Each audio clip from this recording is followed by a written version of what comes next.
hot chairman. So leadership qualities in the home. So ladies and gentlemen, it is with honor and pride that I hand the mic over to our distinguished gentleman for tonight, Abubakar Kaloko. Thank you. Thank you. Thank you to everybody for making it here tonight. It is because of love for our country that you have thought it fit to come here and have a conversation about Sierra Leone. I applaud you for that. I thank the team, the Kaloko movement here, for putting together this very, very wonderful family gathering. It is unbelievable that we have come this far.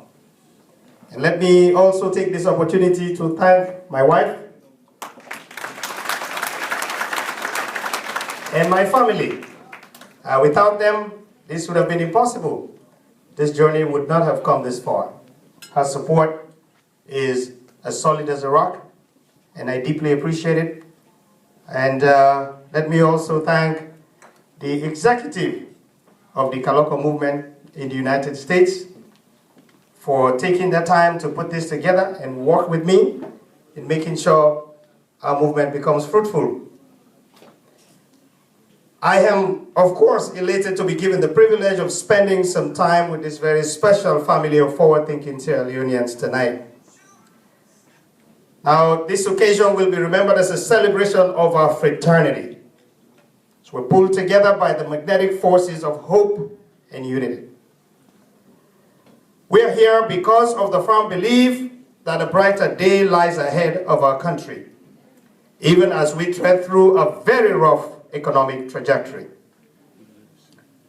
Just over a decade ago, our leaders signed a historic and symbolic peace accord, an emblem of solidarity which preceded the peace and tranquility we're enjoying today. That momentous declaration and waving of the olive branch came as a great beacon of hope to millions of Sierra Leoneans who had been wearied by the spate of unending violence and pandemonium. It came as a joyous dawn, signaling the end of a long night of horror. But 12 years later, we must face the tragic fact that many Sierra Leoneans still don't get it. 12 years later, the lives of many Sierra Leoneans are still sadly mired by shackles of hatred and bound by chains of disunity. 12 years later, many Sierra Leoneans relish a life of loneliness in an island of anger, though surrounded by a vast ocean of love and empathy. 12 years later, many Sierra Leoneans are still languishing in despondency, fired by an extreme sense of entitlement, yet doing very little to improve the status quo.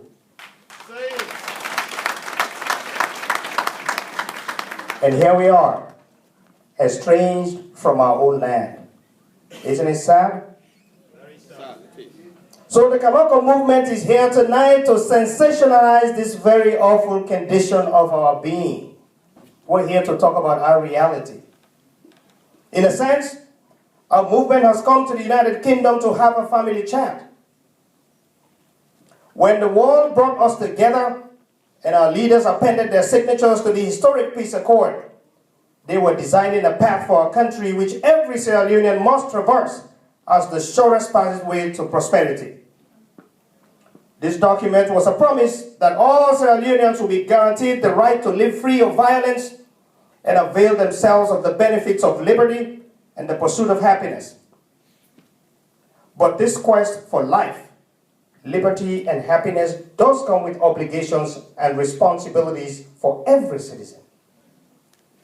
We are responsible for bonding together and forging a path to the future. As we followed President Kaba in the march towards peace, so must we follow President Ernest Bai Koroma in the path toward progress and prosperity. I am a proud member of the APC. Others are proud members of the SLPP. Others are proud members of the PMDC and other parties. But tonight, we're here as Sierra Leoneans.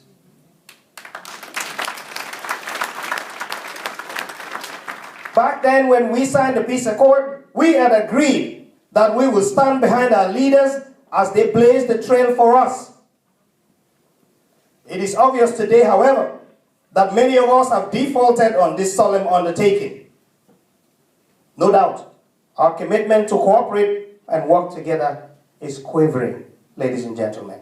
It is fragile. It is weakening. Instead of honoring our sacred pledge, Sierra Leoneans have gone back to division, disunity, and blistering disagreement. But one thing I believe in, the Kaloko movement refuses to believe that the reservoir of cooperation has suddenly run dry and our collective investment has gone bankrupt. We refuse to believe that there is insufficient goodwill amongst us, despite the great vaults of camaraderie our forefathers left for us. So we have come to the United Kingdom to drive the message home. A message we believe will urge us to cash in on the rich promise of collectiveness and commonwealth.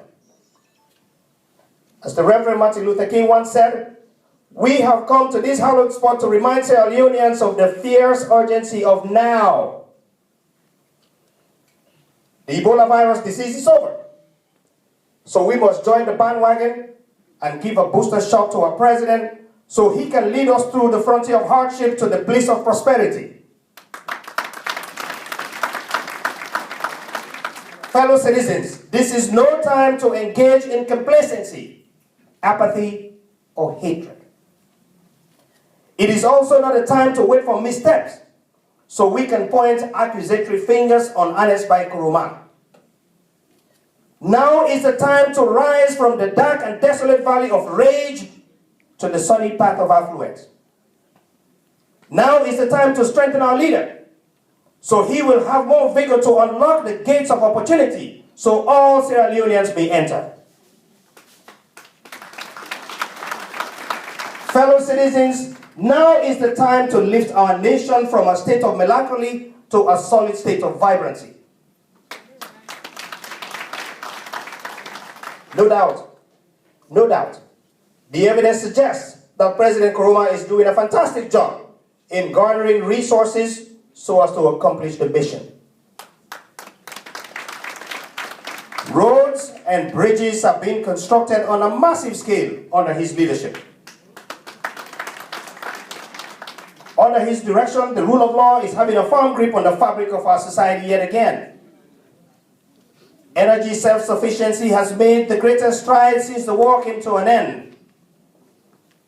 Our cities and towns and villages are beginning to enjoy the fruits of safe and clean pipe-borne water. We're witnessing the most aggressive response to environmental degradation in our country's history. Under President Kuruma's leadership, the most ambitious public-private partnership of our time is taking hold.